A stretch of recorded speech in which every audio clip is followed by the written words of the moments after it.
नमस्कार, public news देख रहे हैं आप। भारतीय सिनेमा केवल मनोरंजन का साधन नहीं रहा है, बल्कि यह जनमानस की सोच, सामाजिक मूल्य और ऐतिहासिक नैरेटिव को गढ़ने का एक सशक्त माध्यम रहा है।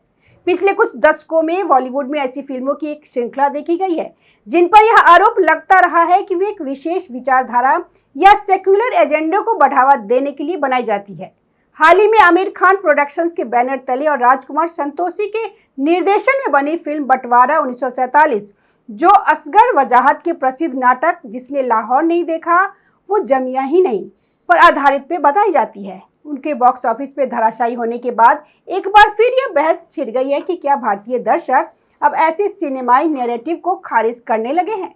सनी देओल और प्रीति जिंटा जैसे राष्ट्रवादी और सकारात्मक छवि वाले कलाकारों को आगे रख के बनाई गई इस फिल्म की असफलता केवल एक कमर्शियल फ्लॉप नहीं है, बल्कि यह दर्शकों द्वारा एक विशेष नैरेटिव के बहिष्कार का प्रतीक मानी जा रही है। किसी भी फिल्म की सफलता या असफलता का प्राथमिक पैमाना उसकी व्यावसायिक कमाई और दर्शकों से मिला रिव्यू होता है। बंटवारा 1947 इन दोनों ही पैमानों पर बुरी तरह विफल साबित हुई है। फिल्म का अनुमानित बजट लगभग 120 करोड़ है। भारत में कुल कमाई मात्र 26.5 करोड़ के आसपास है। वर्ल्ड वाइड कमाई लगभग 37 करोड़, जिसमें विदेश से मिला 10 से 11 करोड़ का कलेक्शन शामिल है। आमतौर पर किसी भी बड़ी फिल्म के लिए उसका पहला वीकेंड शुक्रवार से रविवार तक सबसे महत्वपूर्ण होता है। यदि फिल्म की कहानी में दम हो और दर्शकों का वर्ड ऑफ माउथ सकारात्मक हो तो शनिवार और रविवार को कमाई में भारी उछाल देखा जाता है। शुक्रवार पहला दिन होता है। फिल्म की शुरुआत लगभग 5.5 करोड़ से हुई। शनिवार दूसरा दिन, स्वतंत्रता दिवस, 14 से 15 अगस्त की छुट्टी और प्रचार के बल पे यह आंकड़ा 13 करोड़ तक पहुंचा। रविवार तीसरा दिन, जहां अच्छी फिल्मों का कलेक्शन 20 करोड़ के पार जाना चाहिए था, वहीं यह फिल्म धड़ाम से गिरकर सीधे 7 करोड़ पे आ गई। तीसरे ही दिन कमाई में आई यह भारी गिरावट इस बात का संकेत करती थी कि दर्शकों ने फिल्म की कहानी और उसके पीछे छिपे नैरेटिव को खारिज कर दिया था।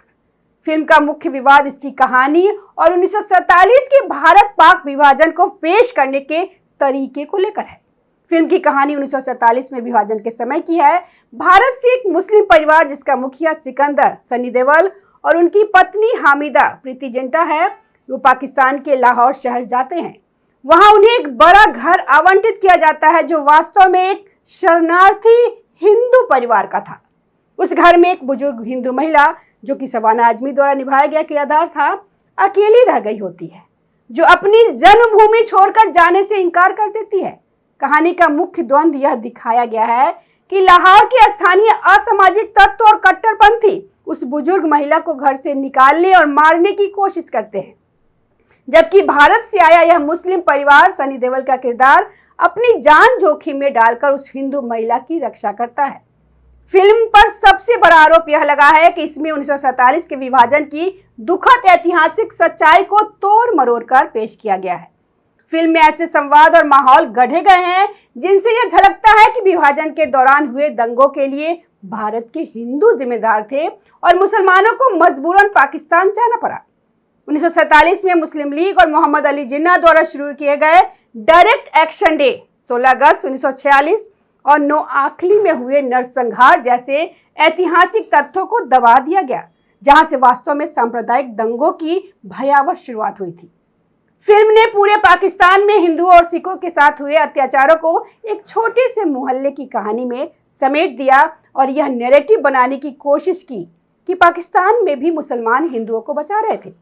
इस फिल्म के निर्माण में एक चालाकी यह भी देखी गई कि इसमें ऐसे कलाकारों को लिया गया जिनकी जनता के बीच देशभक्त और धार्मिक छवि है। सनी देओल को भारतीय सिनेमा में गदर, एक प्रेम कथा की तारा सिंह और बॉर्डर के मेजर कुलदीप सिंह जैसे किरदारों के लिए जाना जाता है। उनकी छवि एक उग्र राष्ट्रवादी और पाकिस्तान विरोधी रुख रखने वाले अभिनेता की रही है। दर्शकों को आकर्षित करने के लिए सनी देओल को एक मुस्लिम योद्धा के किरदार में प्रस्तुत किया गया जो पाकिस्तान में हिंदू महिला को बचा रहा है। इसमें दर्शकों को लगा कि वे एक देशभक्ति फिल्म देखने जा रहे हैं, लेकिन थिएटर के भीतर उन्हें गंगा जमुनी तहजीब और सेकुलरिज्म का पाठ पढ़ाया गया। प्रीति जिंटा की जनता में एक सकारात्मक और अपने धर्म के प्रति स्पष्ट छवि रही है। वहीं निर्देशक राजकुमार संतोषी ने अतीत में घायल, घातक और दामिनी जैसी ब्लॉकबस्टर फिल्में दी है। इस पूरी स्टार कास्ट का उपयोग फिल्म के मूल एजेंडे पर पर्दा डालने के लिए किया गया।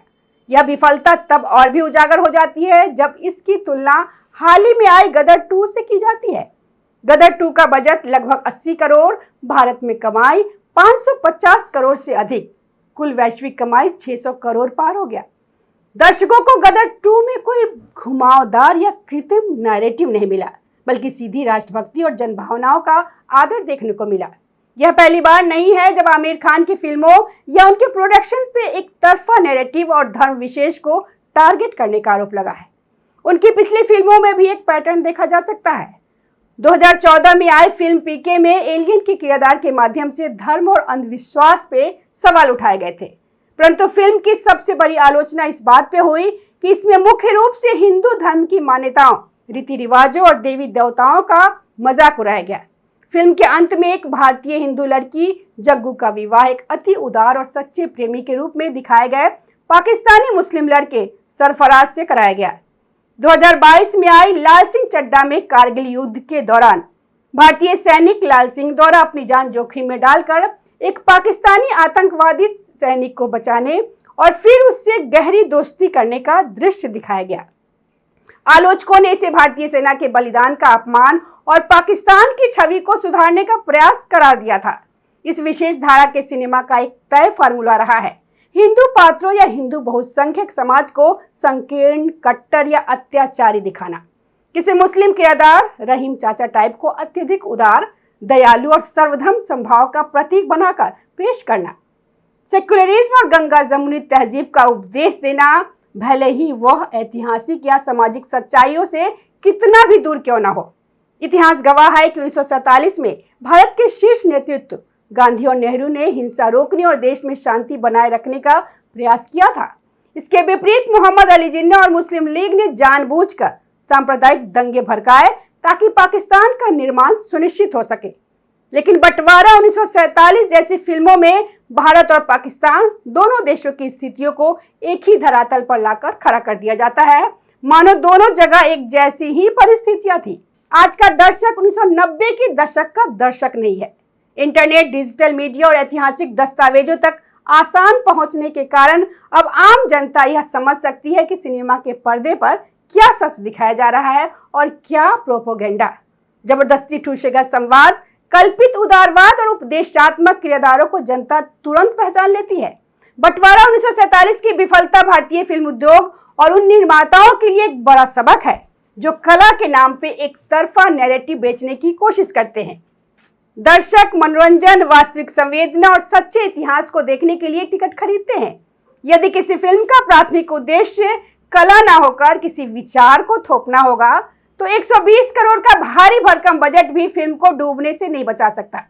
इस प्रकार की असफल और विवादास्पद फिल्मों से न केवल निर्माता को ही वित्तीय नुकसान नहीं होता, बल्कि उसमें शामिल देशभक्त छवि वाले कलाकारों जैसे सनी देओल की साख पर भी सवाल उठता है। 120 करोड़ के बजट के मुकाबले भारत में केवल 26.5 करोड़ की कमाई यह सिद्ध करती है कि भारतीय दर्शकों ने एजेंडा सिनेमा को पूरी तरह से नकार दिया है। भविष्य में निर्माताओं को यह समझना होगा कि यदि वे भारत के इतिहास, संस्कृति और जन भावनाओं का अनादर करके फिल्म बनाएंगे तो उनका हश्र बॉक्स ऑफिस पर ऐसा ही देखने को मिलेगा। धन्यवाद। ऐसे ही खबरों के लिए देखते रहिए पब्लिक न्यूज। जय हिंद। ताज़ा खबरों से जुड़े रहने के लिए हमारे चैनल को सब्सक्राइब करें और बेल आइकन को दबाना ना भूलें ताकि हर खबर की नोटिफिकेशन आपको मिलती रहे।